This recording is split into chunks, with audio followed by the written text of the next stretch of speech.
Deadpool and Wolverine वाले हमें plot बताकर भी नहीं बता रहे हैं। तो डेडपूल की कहानी शुरू होती है जब डेडपूल एक मिड लाइफ क्राइसिस से जा रहा होता है। वो अपनी सुपर हीरो बनना छोड़ चुका है और एक जॉब करने लग गया है। वेनेसा के साथ उसका ब्रेकअप चल रहा है और वो अकेला फील करने लगा है। उसका बर्थडे ही ऐसा टाइम है जब उसे थोड़ी सी खुशी फील होती है। तभी टीवीए उसे उठा के ले जाते हैं। अब वो उसे बताते हैं कि उसकी और हर किसी की दुनिया खतरे में है। ये एक म्यूटेंट है कैसेंड्रा नोवा नाम से, जो दूसरे म्यूटेंट्स की एक टीम बना रही है और ये मल्टीवर्स के लिए बहुत खतरनाक है। अब तुमने इसे मारा नहीं तो ये तुम्हें जो कुछ भी प्यारा है उसे भी मार सकती है।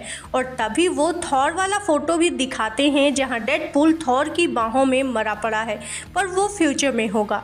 तो इतना मोटिवेशन काफ़ी था डेडपूल के लिए दुनिया बचाने का, पर उसे चाहिए एक कंपेनियन, कोई जो उसका साथ दे सके। और टीवीए सजेस्ट करती है वुल्वरीन को। अब हमें मल्टीपल वेरिएंट्स मिल सकते हैं लोगन के, पर अभी बात करते हैं उस पर जो सेकंड ट्रेलर में दिखाया गया था।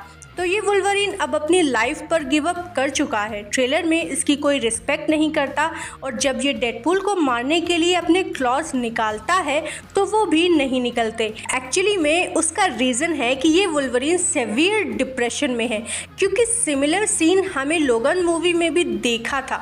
वुल्वरीन वहाँ अपने दूसरे हाथ से खींचकर अपने क्लॉज निकाल रहा था क्योंकि वो डिप्रेस्ड और ब्रोकन था, पर इस वाले वुल्वरीन का हाल उससे भी बुरा है। और हम जल्द ही पैराडॉक्स से सीखते हैं कि ऐसा क्यों है।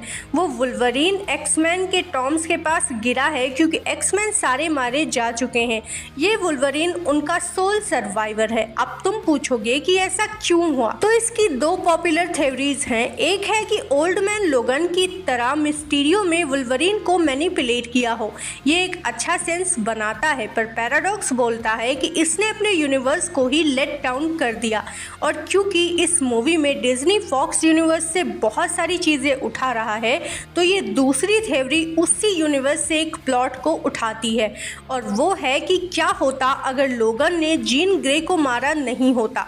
तो हमको वो सीन तो याद ही होगा जब एक्समैन द लास्ट स्टैंड में, जो कोई अच्छी मार्वल मूवी नहीं है, पर इसमें जब dark Phoenix out of control हो जाती है तो वुल्वरीन को अपने प्यार को गिव अप करके सैक्रिफाइस करना पड़ता है, जहां वो जीन ग्रे को मार देता है। अब सोचो अगर वो गिव अप कर देता तो वो डार्क फोइनिक्स को नहीं मारता, तो या फिर वो देर कर देता अपना माइंड बनाने में, सारे म्यूटेंट्स मारे जाते और उस दुनिया का सोल सर्वाइवर वही बचता। तो ये थ्योरी सजेस्ट करती है कि ऐसा ही हुआ है।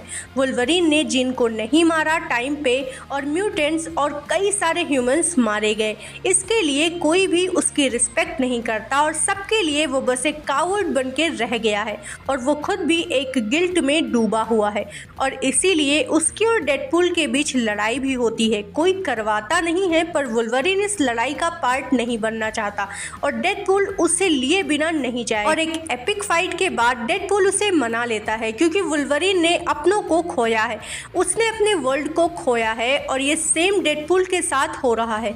तो फाइनली वुल्वरीन उसकी बात मान लेता है और दोनों पहुंच जाते हैं कैसेंड्रा से लड़ने, जो कि वुल्वरीन के लिए एक और पर्सनल फाइट हो जाती है कि उसे अपनी ही जैसी एक म्यूटेंट से लड़ना पड़ेगा। पर कुछ थ्योरी सजेस्ट करती है कि जो इन्होंने दो ट्रेलर में दिखाया है वो मूवी का बस ऊपर का प्लॉट है। टीवीए खुद भी कुछ सिनिस्टर प्लान कर रही है जो मूवी में हमें एंड में ही पता चलेगा, और इसके बीच उन्होंने अब तक एक्सप्लेन नहीं किया है कि वो प्लॉट पॉइंट कहाँ फिट होगा जिसमें एक नेक्सस बीइंग होता है, और अगर वो नेक्सस बीइंग किसी यूनिवर्स से रिमूव कर दिया जाए तो वो यूनिवर्स स्लोली मरने लग जाता है। बाकी तो मूवी से ही कुछ रिवील नहीं किया। सो आज के लिए बस इतना ही। Thank you for watching. Stay tuned for more.